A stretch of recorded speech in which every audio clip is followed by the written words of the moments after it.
超人作为美漫历史上的第一位超级英雄，诞生87年来，给几代人都留下了深刻的回忆。1987年超人4的票房失利后，超人先后2次重归大荧幕，都惨淡收场。这一次即将上映的新超人，也是从导演詹姆斯·古恩到演员大卫·科伦斯维，都遭到了诸多质疑。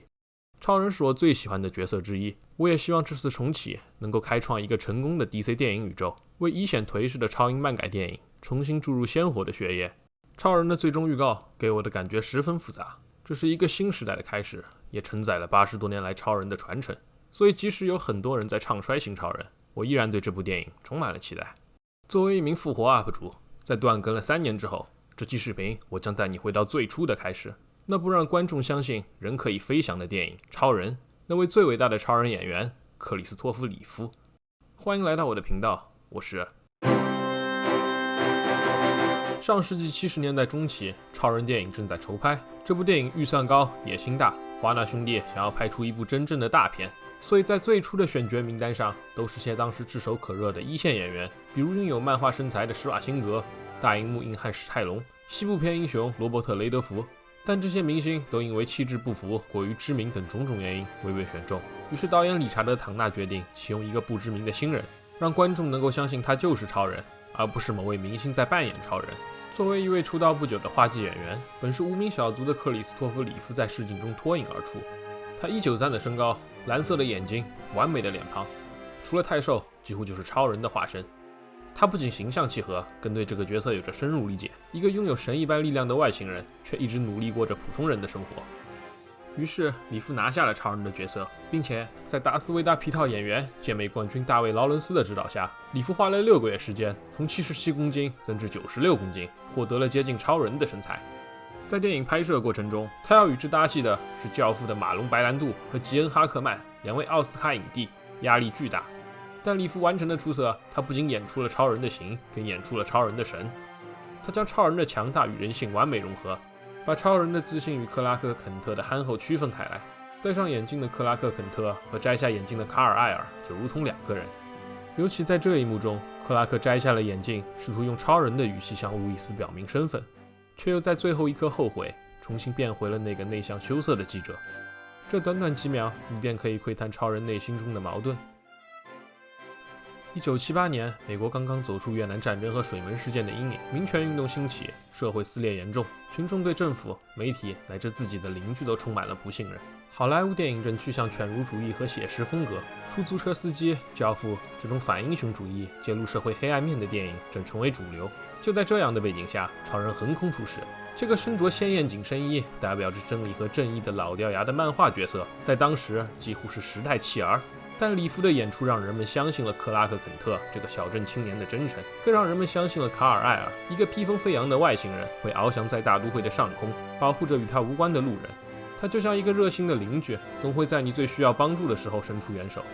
他老套的真诚，正是当时陷入低潮的社会所最需要的东西。在此之前，超级英雄影视作品往往都是小成本的连续剧或动画片，其中最成功的是走夸张搞笑风格的1966版蝙蝠侠电视剧。虽然他们拥有一定的知名度和传播度，但往往预算有限，情节简单。超级英雄在主流文化中几乎不被认真对待。唐纳为了拍出一部能够打动观众的作品，可谓拼尽全力。如果当时超人没能获得票房上的成功，超级英雄题材或许又要被打入文化边缘，也许就不会有1989年的蝙蝠侠。超级英雄电影可能要再等20年才会重获真名。但唐纳和里夫做到了，他们向全世界证明，超级英雄也可以是主流的、真诚的、动人的，当然也是赚钱的。电影上映后大获成功，克里斯托弗·里夫一夜成名，成为了美国家喻户晓的超人。而超人电影的成功，也为之后所有的超级英雄电影铺平了道路。曾作为理查德·唐纳的助手凯文·费奇，在指导 MCU 电影之前，就常常反复观看超人。他说，超人至今仍是完美超级英雄起源电影的典范，我们在制作几乎每一部电影前都会重温它。可以说，没有1978年的超人，就没有今天 MCU 的成功。詹姆斯·古恩的超人如今也面临着同样的考验。这部电影爆了， DCU 宇宙的未来就有了；如果这部电影爆死， DCU 宇宙也记了。在一次节目上，当主持人问里夫对之后的超人演员有着怎样的建议时，里夫回答：不要忘记超人的人性，毕竟超人是一个朋友。我对新超人也有着同样的期待，超人应该让群众、让观众感到亲切。当一个无所不能的外星人站在你面前时，你想到的应该是太好了，有他在，我什么都不用怕，而不是他是神，他动动手指就能碾死我，他起飞的冲击波都能把我震死。即使你怀疑他、讨厌他、诋毁他，他也会将你保护在自己的披风之后。得益于超人的影响力之大，很多超级英雄作品之中都会有着一个和超人类似的角色，但或许又因为超人在大荧幕上光辉形象的缺失，解构超人的作品往往比超人本身更出风头。很多路人观众都觉得全能侠、祖国人、魔童这样的邪恶超人才够真实、够刺激，如意超那样杀伐果断、心狠手辣的超人才够帅。但这些类超人都无法做到和超人一样关心对他们来说和蝼蚁一样弱小的人类。无论在怎样的敌人面前，超人都会永远相信人性的善良与美好，这也是超人这个角色的魅力所在。1995年的一次严重的骑马事故，致使李夫全身瘫痪，那个坚不可摧的超人被迫坐进了轮椅。但突如其来的灾难并没有让李夫妥协，他依旧与病魔斗争，为病友谋取利益，投身于慈善事业。他有一句名言，诠释了他从扮演超人到坐上轮椅后对超级英雄的理解：英雄是在重重困难面前依然能找到力量坚持下去的普通人。超人不仅拥有人性最好的一面，还激励着戏里戏外的普通人。就像全明星超人中，超人怀抱着一位绝望的少女说：你远比自己想象的还要坚强。有一位博主就是靠这一页漫画的激励走出了自我毁灭的人生低谷。我希望当我走进电影院的那天，新超人能让我在这个混乱动荡的世界感到一丝光明与慰藉。感谢你耐心看完了我的视频，不知道你是我曾经的观众还是新来的朋友。在视频的最后，我想简单的聊一聊停更的这3年我做了什么。我从2019年高中毕业开始做视频，到2022年停更。当年停更的原因是压力太大，很难平衡学业、B 站和漫威无限的翻译工作，所以干脆放下了 B 站的更新。在停更之后，我也有继续参与漫威无限的漫画汉化，直到项目关停。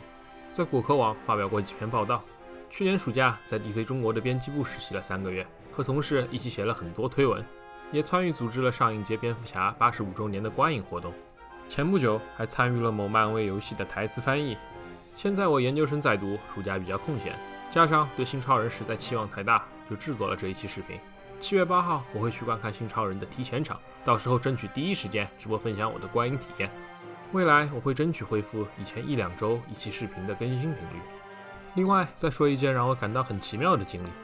5月底的时候，我在波士顿漫展上出了铁拳凌冽的 cos， 我室友的朋友也从纽约赶来波士顿参加这次漫展。当我26号在 B 站发了我的 cos 照之后，我的室友告诉我，他的这个朋友很早就在 B 站关注了我，于是我们就见面聊了很久，感觉真的是太巧了。